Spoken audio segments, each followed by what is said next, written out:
Hello, second grade. It is me again. We have been subtracting 3-digit numbers this week, and you all have knocked my socks off. I'm so proud of all the thinking that you've been doing and the growing as learners that you've been doing. Today, we are going to bring together all that we've been doing, and we're going to show all these different ways of solving these problems. You get to choose which one works best for you, and other friends will share their ways, and then we will see how they are similar and how they're different. And you might decide that there is another way that you even like even better than what you did the first time. So this will be an opportunity for you to share and solve your way, and then learn from another friend and how they might solve theirs. You never know, somebody might share something that just really gets you excited for learning. Today, let's go ahead and read our learning target, and then we're going to jump in and get started.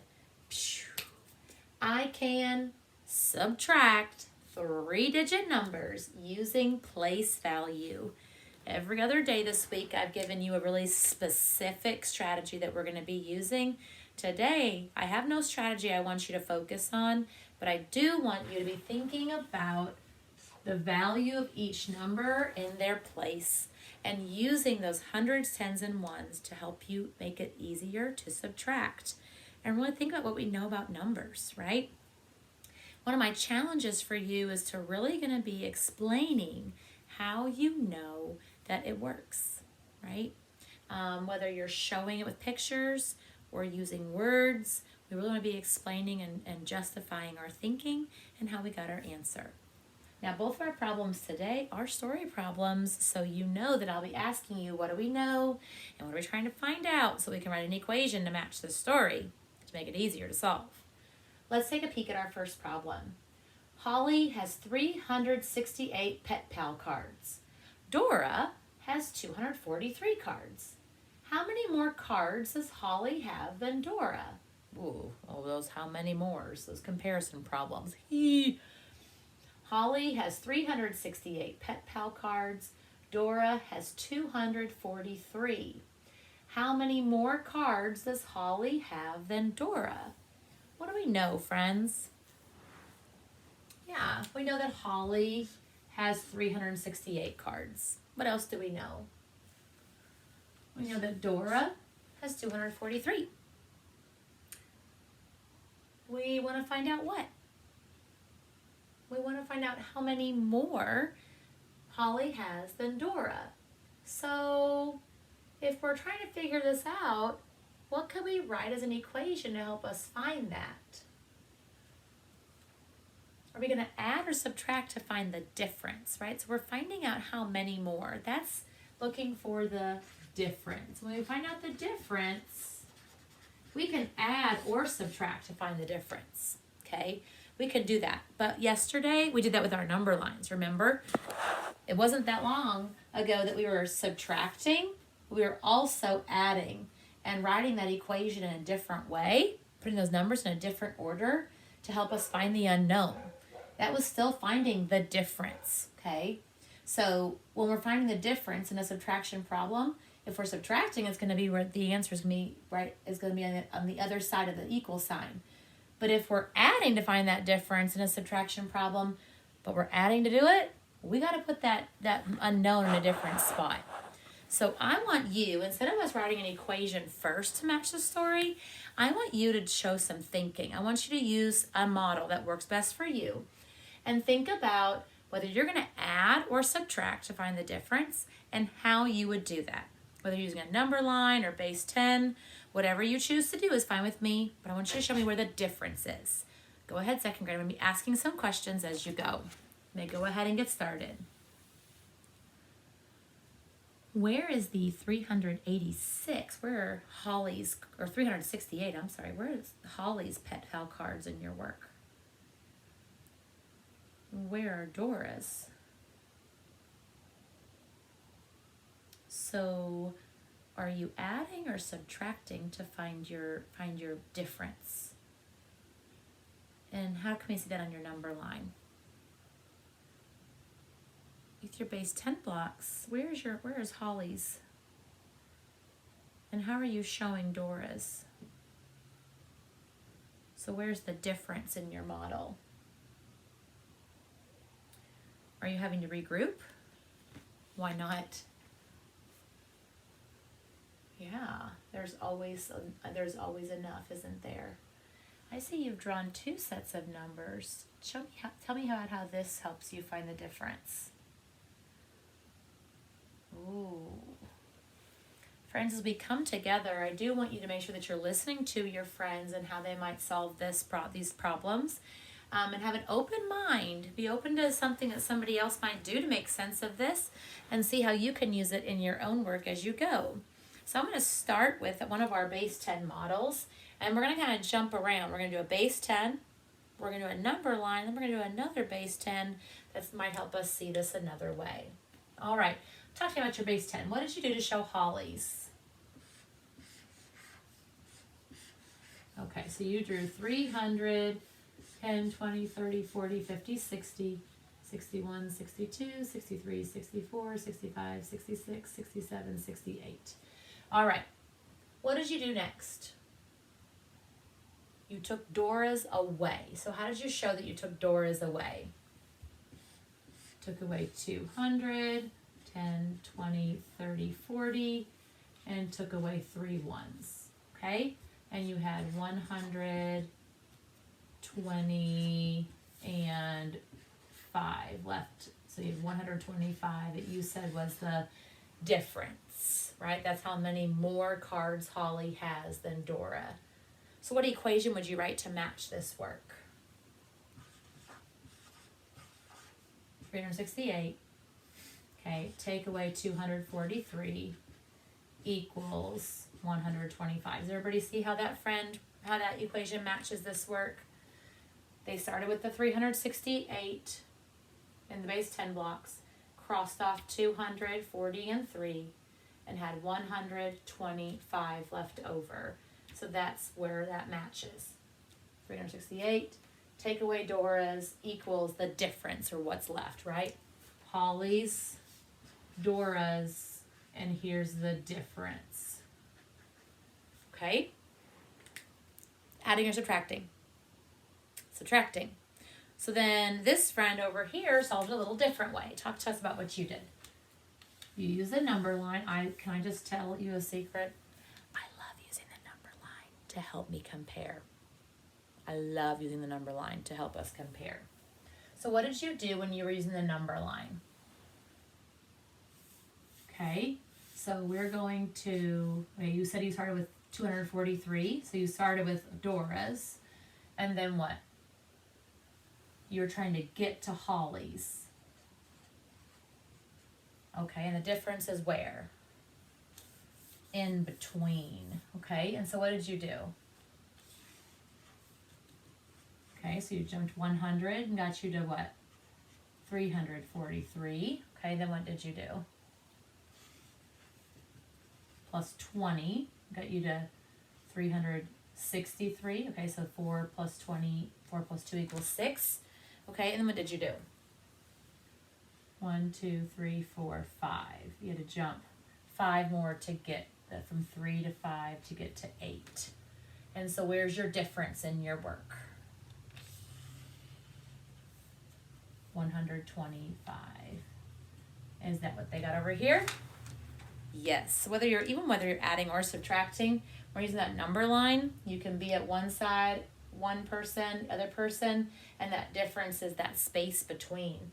What equation would you write to match your work? 243 plus 125 equals 368. So where's Holly's? Holly's is here. Where's Dora's? Dora's is here, and this is that difference. I got one other thing I want to show you that somebody did, which I thought was really cool. A little bit extra work, but it helps see the visuals. So what did you draw first? Okay, so you drew Holly's first. So you drew 300, 4, 5, 6, 60, and you did your 8. 1, 2, 3, 4, 5, 6, 7, 8. And then what did you do? You drew Dora's. Okay, so right underneath of that you drew your 200s underneath of your 300s, 10, 20, 30, 40, and then you drew your 3 ones. Oh, you guys think you know what they're going to do? Okay, so those matched up. So you had 100 extra. Those that matched up. So then you had 20 and of your 10s extra. And then you had 5 ones extra. And so where's your difference in this work? 100 plus 20 plus 5 equals 125. So you were kind of thinking of that too. So you took away, or you kind of took away what matched up, and then your 125 was what was left over, those extras. So when we're comparing or finding the difference, when we're subtracting, we're finding the difference no matter what. When we're comparing, though, it makes it sound so much trickier. And really, it's not any trickier. You're solving it the same way, right? The wording kind of makes us confused, and it makes everybody confused. Comparing problems always throw a little monkey wrench in our thinking. But we can do this, right? This adding and subtracting, being different, is no different than those regular subtraction problems that we did yesterday with our number line. Let's take a peek at launch number 2. There are 450 campers at Camp Cody. One day, 218 campers did art projects, and the rest did sports. How many campers did sports? There are 450 campers at Camp Cody. One day, 218 campers did art projects, and the rest did sports. How many campers did sports? We already know when we're looking at this work. Yeah, there's 450 campers. 450 campers. 218 did art. The rest did sports. Art.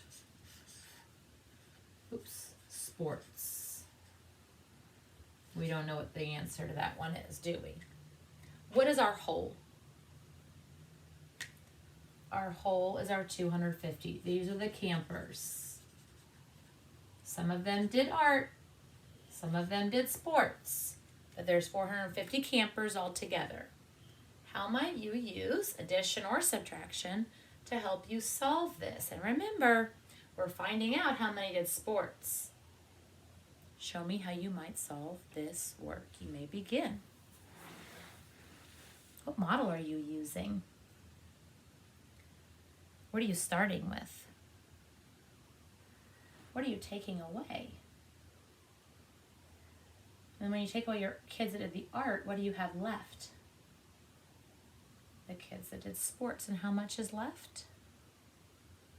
Did you have to regroup? Why? Because you had to take away 8 ones and there was 0 ones. Absolutely. Ooh, that's good thinking. How could you use addition to help you solve this? Maybe you use subtraction this time. What would you do if you were going to add that? Where did you start?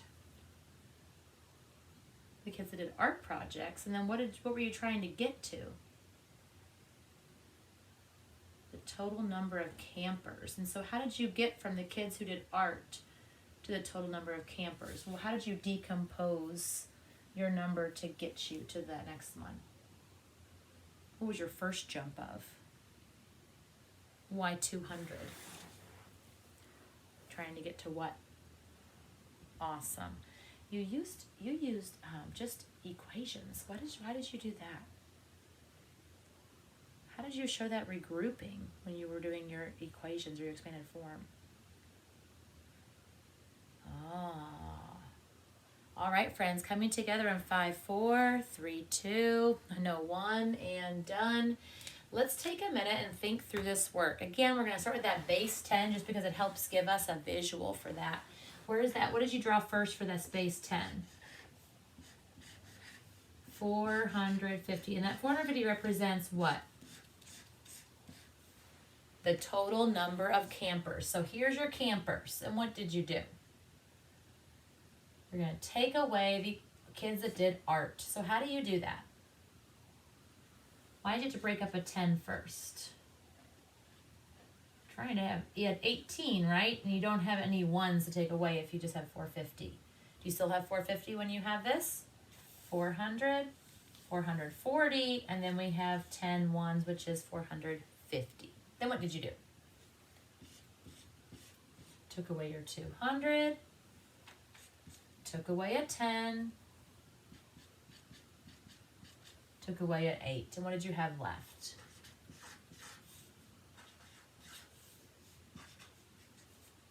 Two hundreds, 3 10s or 30, and 2 ones, which was 232. Did anybody else get that? So what equation would you write to match this work? 450 minus 218 equals 232, and that is your unknown. So how many kids did sports? 232 kids did sports. Very interesting. How would that look? What would that look like on our number line? Where did you start? With your art project, kiddos. And where did you jump? Why I jump a 200? Because you're trying to get to 450, and so 200 plus 200 is 400. So you had 418. Then what did you do? 10, 20, 30. Okay, so you made 3 jumps of 10. And why 3 jumps? Okay, so 10 more got you to 428. 10 more than that got you to 438. 10 more than that got you to 448. And then what did you need to do? Plus 2 more to get to 250. So, not 250, 450, sorry. So here's your art kids. Here's your campers. So how many kids did sports? 232. And where's that in your work?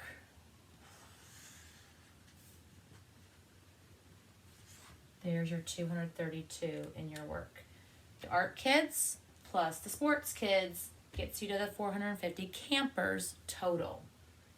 So one other way that some friends were doing this work was to use just that expanded form and to stretch that out. So when you did that, what did you write? Okay, and so when you did that, why did you write a plus 0? Because you knew you were going to have to take away some ones, okay? So then you took away 200 plus 10 plus 8. Okay, so what did you find? You couldn't take 8 away from 0. So what did you have to do?